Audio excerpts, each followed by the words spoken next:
Live mula sa GMA Network Center, 20 taon nang nakatutok. 24 oras.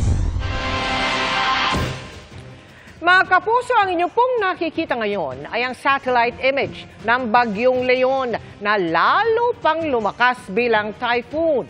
Ganyang kalawak ang mga kaulapan ng bagyo na umaabot na sa malaking bahagi ng Pilipinas.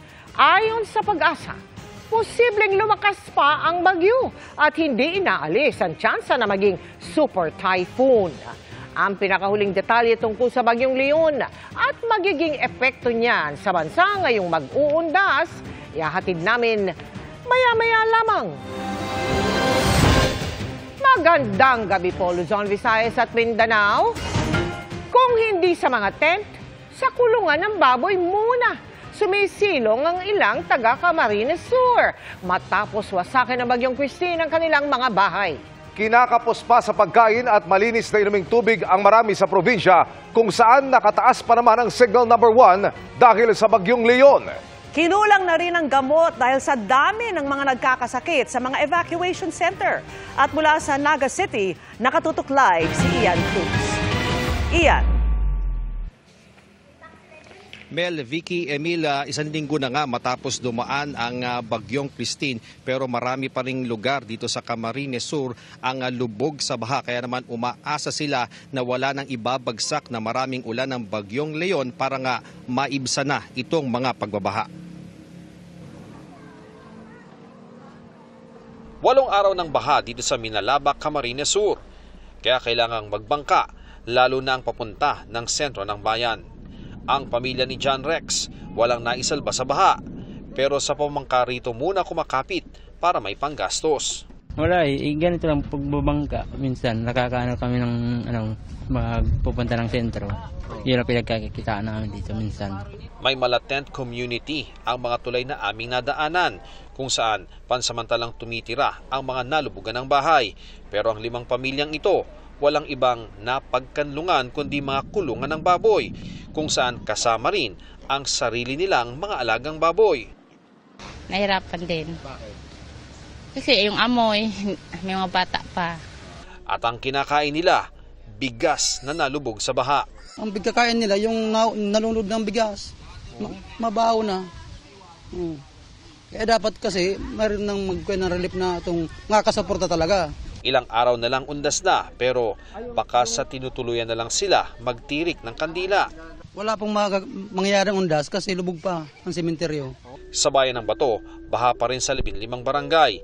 3 ang naitalang patay sa bayan at maraming bahay ang winasak ng mga landslide, baha at malakas na alon ng Lake Bato. Kalsada po yung kinatatayuan natin ngayon pero makikita nyo may isang bahay sa gitna nito. Sabi ng mga residente, dating nakatirik malapit sa flood control ng kanilang lawa yung nasabing bahay pero sa napakalakas na alon dulot ng Bagyong Christine, tinangay dito yung bahay na yan. Ang kailangan dito is yung temporary shelter materials na maibigay doon sa mga totally damaged na mga bahay.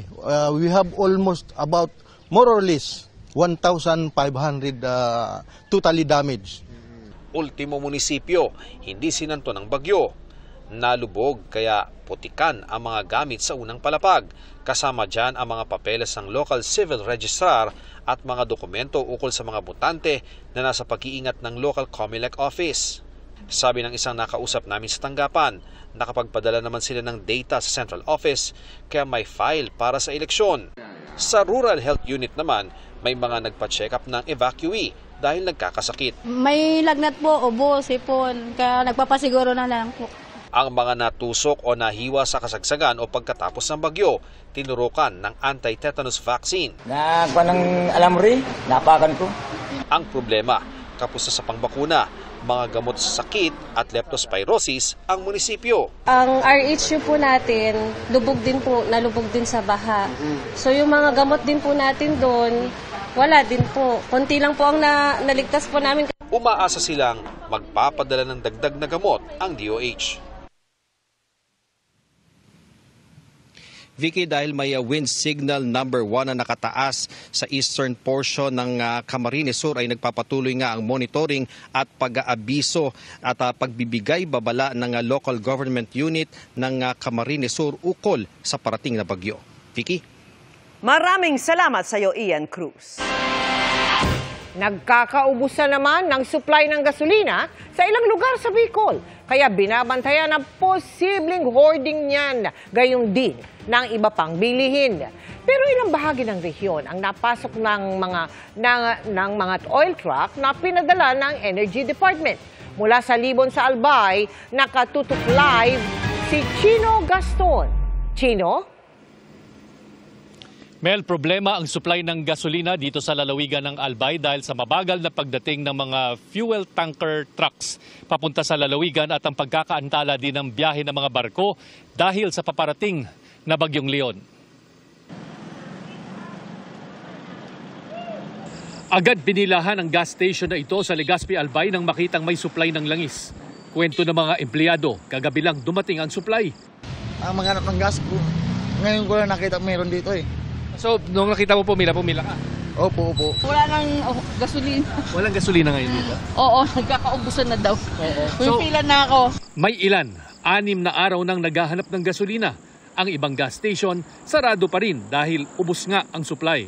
Nagkaubusan na rin ang supply ng produktong petrolyo sa Birac, Catanduanes. Habang sa Bulan, Sorsogon, may gasolina pang mabibili. Pero limitado lamang sa 200 pesos bawat sasakyan para mas marami ang makakabili. Ang kulang na supply dahil sa naantalang biyahe ng mga fuel trucks na natatraffic sa boundary ng Camarines Sur at Albay. Nabawasan na raw ang kilo-kilometrong pila doon. Nagpulong ang Albay Provincial Government at mga kinatawan ng DTI para mapigilan ang hoarding ng gasolina at iba pang pangunahing bilihin. Baka naman nag-hoarding ang mga tao. Isa yun sa mga iniisip namin, kaya nga po kakausapin namin yung Price Monitoring Council and yung DTI para ma-control ang mga ganyang sitwasyon. Sabi naman ng Department of Energy, nakapasok na ang kanilang fuel caravan sa Naga City at iba pang lugar sa Bicol Region dala ng kinakailangang supply ng gasolina at LPG. 76% sa ating mga gasolinahan sa Bicol Region that are operational. 180 out of 236 outlets. At syempre, yung natitirang 24% ay tututukan po natin kung safe na po ito na ulit na mag-operate. At kung yung kanilang produkto ay hindi contaminated. Samantala, may mga hindi pa rin totally cleared na mga kalsada sa mga coastal areas mula Uwas, Albay hanggang sa bayan ng Libon. Wala pa rin kuryente dito sa ngayon at patuloy ang clearing operations at pagkumpuni ng mga natumbang mga poste at kuryente. Nadaraanan man, mapanganib para sa mga motorista. Hanggang ngayon, may mga evacuees pa rin sa lalawigan ng Albay. Kabilang na dito ang higit 2,500 na taong nasira o nawalan ng bahay sa bayan ng Jovellar. Yung barangay namin, puno na laptop yung dalawang palapag ng bahay hanggang doon yon. Kaya ngayon, hindi pa kami nakakabalik. Tapos yung mga butik baga sa tinampo, sa dami kasi. Saka yung may mga na mga mabaho ba? Ano po mga pangangailangan ngayon natin dito sa mga evacuation centers? Dito sa evacuation center, palagi na lang yan po yung pagkain, mga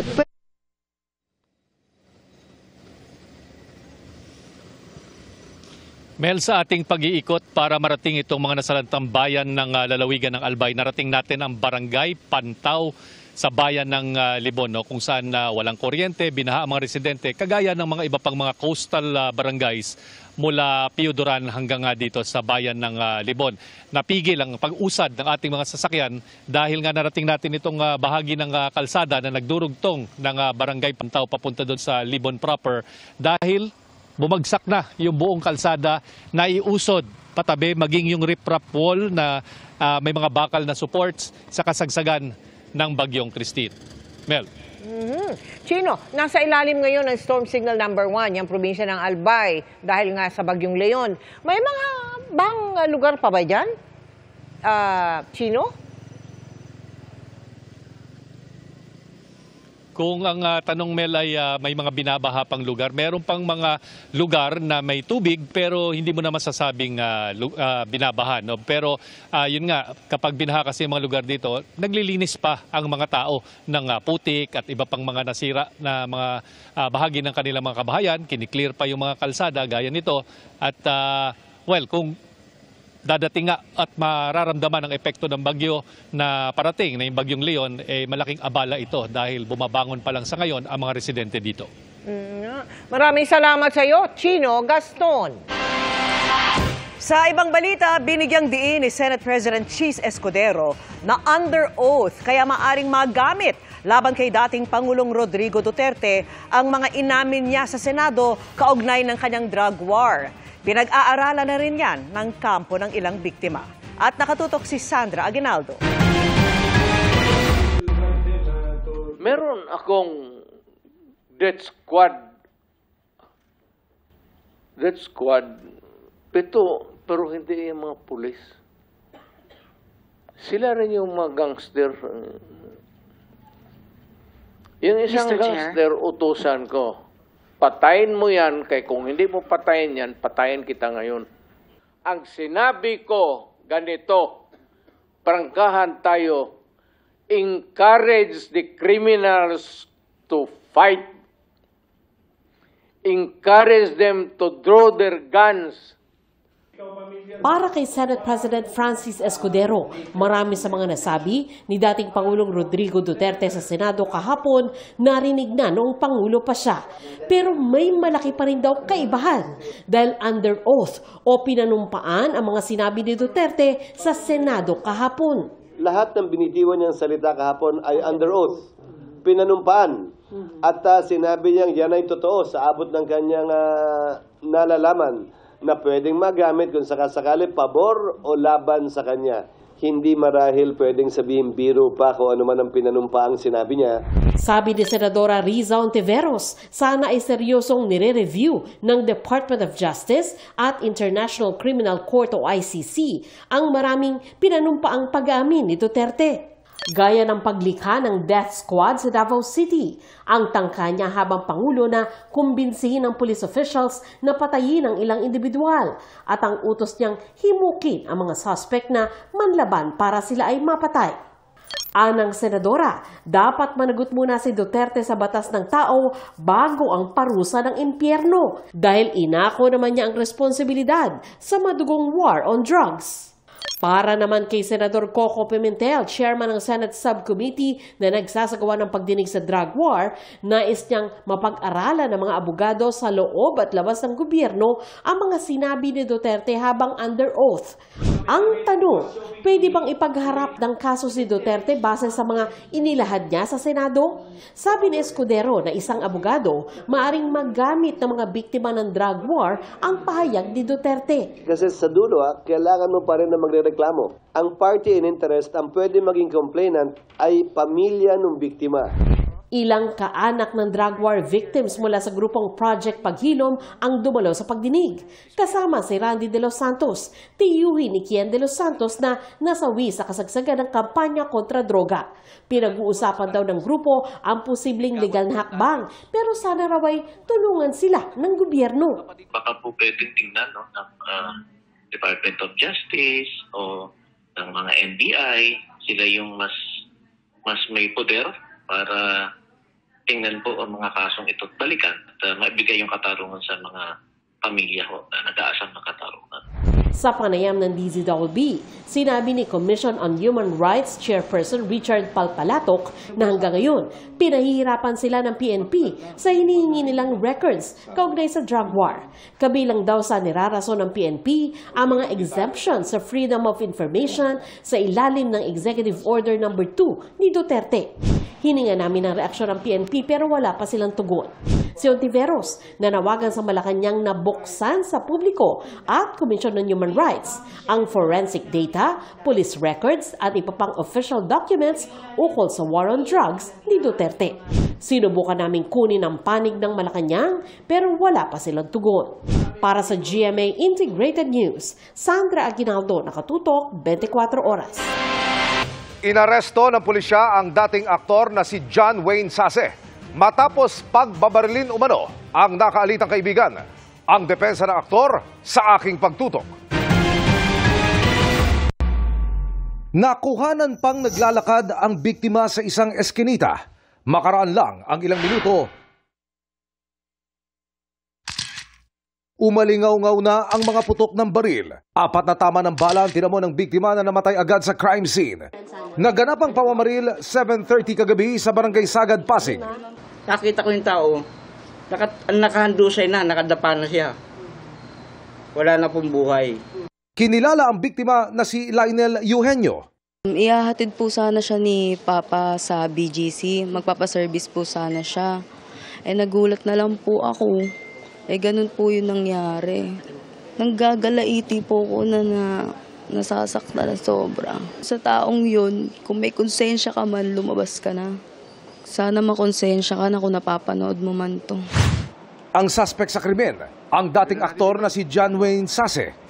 Ibinigay ng Pasig Police sa GMA Integrated News ang CCTV video na ito na kuha ng isang hotel sa Pasig kung saan nag-check-in si Sase matapos ang krimen. Ang mga pulis na nag-undercover tumambay sa labi na parang nag-i-inquire. Ilang minuto pa ang lumipas, lumabas na ng silidang suspect na makikipagtransaksana sa reception. Dito na siya sinunggaban ng mga pulis. Ayon sa mga testigo, bago maganap ang krimen, napansin na nila ang kinikilos ng suspect. Lasing po siya, tapos po pulang-pula yung mata, bangag na bangag po yung itsura nga. Tapos ang nagtataka lang po ako, parang hawak po siya ng hawak sa likod. Nagkaroon ng lead ang pulisya sa kung saan hahanapin si Sase.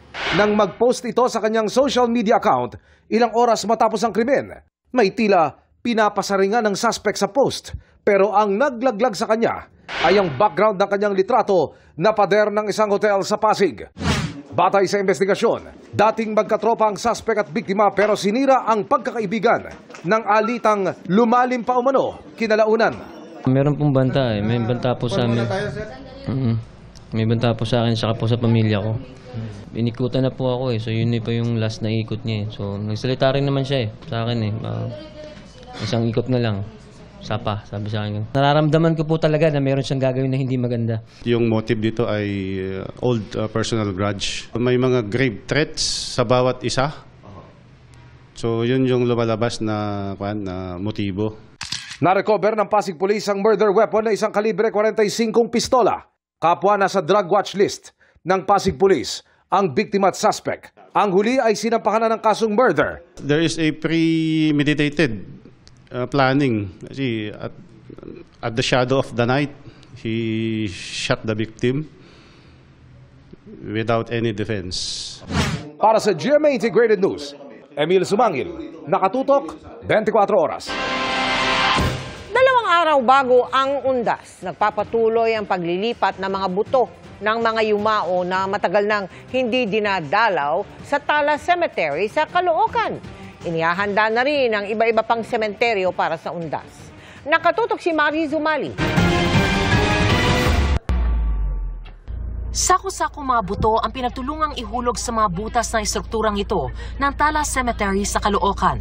Ayon sa pamunuan ng sementeryo, buto ito na mga yumaong matagal na umanong di nadadalaw kaya inalis sa mga puntod at inilipat sa tinatawag na mass vault. Yan ay para bigyan daan ang mga bagong ililibing, lalo't 40 yumao ang inihihimlay rito kada linggo. Yung mga pinaglalagyan natin yan, doon sa nag-e-expire na mga kontrata. So tinatanggal natin yung mga naglalaps na, ipapalit natin yung bago. Yung mga yan hindi na dumarating, so kailangan rin namin itabi siguro dahil sa iniwasan natin yung kalat ng mga buto rito. 5 taon lang ang kontrata ng mga inililibing sa mga apartment type na nichong tulad nito. Pagkatapos ay inililipat na ang mga buto sa stone vault na pwedeng i-renew ng 100 piso ang bayad kada taon, bago pa tuluyang ilagak sa mass vault kung saan sama-sama na ang mga buto ng mga yumao. Hindi po ito karaniwang palapag lang ng isang establishmento dahil ito pong tinatayuan ko ang ibabaw mismo ng mass vault nitong Tala Cemetery. At dito po sa mga butas na ito, inihuhulog ang mga buto o mga labi na hindi na kinaklaim ng kanilang mga kaanak ng 8 taon o higit sa 5 taong palugit. Ayon sa pamunuan, mukha mang itinambak lang ito. mas maigi pa rin daw dahil kahit papano, alam kung saan sila hahanapin. Daang libong mga labi ang kasya sa 1,000 metro kadradong mass vault na sinimulang lagakan ng mga buto noong 2011. Kaysa naman daw nakakalat lang na delikado sa kalusugan. Una yung mga amoy-amoy noon, mga nakakasira yun sa mga baga ng tao. Saka yung mga bakterya noon. Inihihilera naman ang mga lapida ng mga labing inilagak na sa mass vault sakaling hanapin pa ng mga kaanak. Ang ilang nicho naman, inabutan kong inaayos o pinipinturahan ng kanilang mga kaanak. Maalagaan ko, ma'am, yung mga libingan, ma'am, nila. Na mahal ko sila, ma'am. Last day kasi ngayon maglilinis dito. Para malaman din ng din dito na inaasikaso siya, hindi siya nakakalimutan. Ngayon pa lang, marami nang dumadalaw sa yumaong mahal sa buhay, gaya ng pamilya ni Adeline na emosyonal pa sa pagkawala ng mahal na ina. First undas po na wala siya talaga. Lagi pong nasa puso namin siya. Sana pagdasal niya po yung anak namin na... Huling araw na rin ang paglilinis ng puntod sa Manila North Cemetery. Pipinturahan namin yung kung ano man, yung kapilya o kaya nicho. Pagkatapos pintura, lilinisin naman, babaldihan para makita ang malinis. Para pag dumalaw sila, malinis. Naghahanda na rin sa iba pang bahagi ng bansa tulad sa Bontoc Mountain Province kung saan nilinis at pininturahan na ang mga puntod. Nilagyan naman ng mga ilaw ang loob at labas ng mga sementeryo sa Lawag, Ilocos Norte. Habang naghahabol ng rush orders ang mga gumagawa ng lapida sa lungsod. Marami na po napapagawa kasi malapit na po yung undas. Hitik na rin ang mga ibinebentang bulaklak sa Baguio mula sa iba't ibang flower farm sa Benguet. Inani ang mga ito bago pa dumating ang Bagyong Christine, kaya mas mura sa karaniwan. Kung bouquet, merong 100 piso hanggang 800 piso depende sa kombinasyon ng mga bulaklak. Para sa GMA Integrated News, Mariz Umali, nakatutok, 24 oras. Nabawasan naman ng isang kalbaryo ang mga biyaheng Bicol ngayong undas dahil pwede nang madaanan ang Milaor-Naga Road na binaha ng Bagyong Christine. Gayunman, may mga pasahero nang naipon dahil sa mga na-delay na biyahe. At nakatutok si Joseph Moro. Sa Parañaque Integrated Terminal Exchange kung saan sumasakay ang mga biyaheng Southern Tagalog, Bicol at ilang bahagi ng Visayas at Mindanao, kabilang sa nag-aabang makasakay ng bus si Nino. Nakansela kasi ang biyahe nila kahapon pa Ligaw-Albay. Natulog kami dito ng isang gabi. Mahalaga rin kay Annabel na makabiyahe kahit may Bagyong Leon. Bukod sa undas, pakay niya ring sunduin sa Naga ang 74 na taong gulang na ina na naapektuhan ng Bagyong Christine. Na-landslide po sila sa Bicol. Isa daw? Sira po. Kaya po kinukuha ko siya kasi wala siya matuluyan. Sa ate ko puno naman sila. Yung pinaka-anuhan ng bahaan sa amin, puno. Bagamat mga biyaheng Cagayan, Baguio, Nueva Ecija at Pangasinan ang mas apektado ng bagyo dahil norte ang mas mapupuruhan ayon sa Pag-asa, apektado pa rin ang biyaheng Bicol dahil sa pinsala roon ng Bagyong Christine. Ayon naman sa Land Transportation Office Region 5, maaari nang madaanan ang Milaor-Naga Road na binaha noon pero inaabisuhan pa rin ng mga babiyahe na mag-ingat. Ongoing pa yung clearing operations ng ating mga government agencies, both local and national. Humaba yung trapiko doon. Kawawa rin naman yung mga kababayan nating pasahero kung magiging ma-standby lang sila sa loob ng bus. Ayon sa pamunuan ng PTEX, inaasahan nila ang hanggang 200,000 mga pasahero sa Huwebes at Biyernes para sa undas. At kahit may bagyo, umaasa sila na kaunti lamang ang magiging epekto nito dito. Ang MMDA naman papayagan pansamantala ang mga provincial buses na dumaan sa EDSA ng buong araw mula ngayon hanggang alas 5 ng umaga sa November 4. Ang mga bus na galing North Luzon ay maaaring huminto sa kanilang mga terminal sa Cubao sa Quezon City. Bagaman yung mga galing South Luzon ay hanggang PTEX at Pasay lamang papayagan. Ang mga pantala naman inaasahang mahigit sa 1.5 milyong pasahero ang dadagsa ngayong undas. Para sa GMA Integrated News, Joseph Morong, nakatutok 24 oras. Good evening mga kapuso! Naggagandahang ngiti ang bida sa City of Smiles sa simula ng selebrasyon ng Mascara Festival sa Bacolod. At bukod dyan, nakisaya rin ang Kapuso at Sparkle Stars sa Batangas. May report si Adrian Prietos ng GMA Regional TV.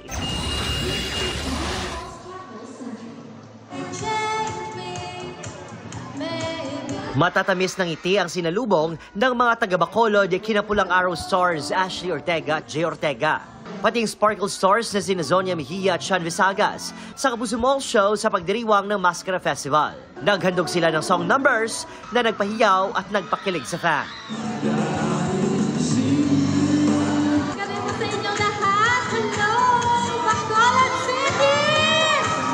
Para mas kompleto ang cultural experience at maintindihan pa ang kasaysayan ng Mascara Festival, bumisita rin ang 4 sa Mascara Gallery kung saan nakilala nila ang sikat na mask maker na si Jojo Vito. First time lang ako nakapunta sa isang mascara art gallery, so this is something new to me. So na-enjoy ko po yung mga designs ni Sir Jojo Vito. Nakisaya rin ang ilang pang Kapuso stars sa pagdiriwang ng Feria Oktubre de Rafael sa Calaca, Batangas. Sa ginang lungsod ng Calaca 2024 Grand Coronation Night, nagpakilig ng Makalakazen si The Clash 2024 Judge Christian Bautista.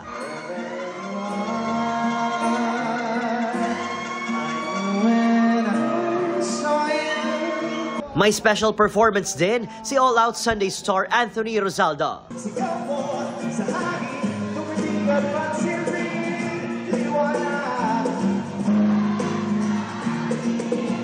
Mula sa GMA Regional TV at GMA Integrated News, Adrian Prietos, nakatutok 24 oras.